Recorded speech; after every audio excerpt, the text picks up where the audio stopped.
He's a newer LA transplant, and he's just tearing it up. Let's hear it right now for Andrew Michaan, guys. Give it up for Andrew.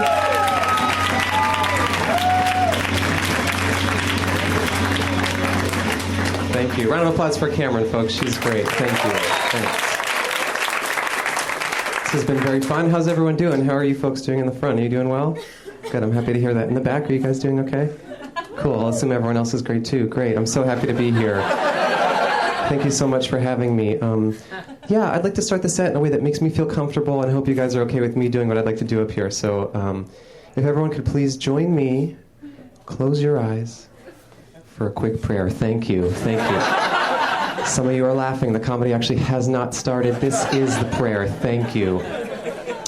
Dear God, hey, it's me, Andrew. Just wanted to say I love you and miss you, and hope the party at your house on Sunday is still on, and just please give me a great set here tonight. I really deserve it, and I hope this audience loves me as much as I love you, although, to be fair, that's not really possible, but I'm here, and the lights are shining down on me, and it's just a metaphor for the light that you are in my life, God, and here at UCB Theater, one of Los Angeles' top 4,000 comedy venues, and I know you created it, and I know you love improv comedy, and I think to you, life is kind of just one long-form improv comedy scene, and you're just constantly throwing people really tragic suggestions to deal with, and you just love to watch, and I think you're a great audience member, God, and just please give me a great set, and if you could also please fix my mom. I'd really appreciate it. Don't know why you messed her up so bad in the first place. Thank you, God. Amen. Thank you. You guys can open your eyes. Amen. Thank you. Thank you. Thanks. What up, bitches? Y'all ready to get nasty? Yeah, this ain't Sunday yet, motherfuckers. Anyone out there got any children for sale? Seriously, children for sale. I need 72 pounds a kid by midnight. You guys are not on board. Okay. I'm going to take a step back, okay? I'm just going to take a quick step back from those two false personas I just created, okay? That is not me, and I apologize. People who look like me are usually either like sociopathic serial killers or exceedingly sweet and innocent people. I have kind of like a choir boy Hitler Youth look going on. So I just like to start off my set with both ends of the extreme, and then hopefully I can safely land in the middle, and you guys will accept me for who I am. I hope you all can do that. Just a little bit about myself. My name is Andrew. I'm a tall, white, straight male, so I just need my voice to be heard in the world. So I'm doing comedy, trying to get it out there, trying to get representation as a tall, straight, white male.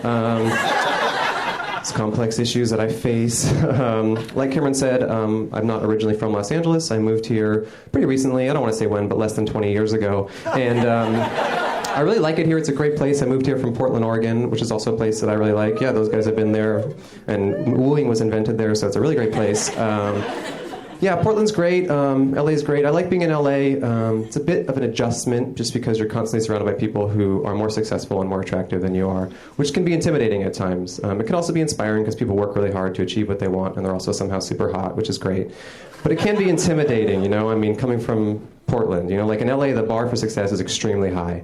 And in Portland, the bar is ridiculously low. I don't know if you guys have ever been there, but in Portland, you can be like a 44-year-old unemployed alcoholic who's never had a real job and never been in a real relationship because he can't emotionally open up to people. But then, like, you buy a new jacket that fits well.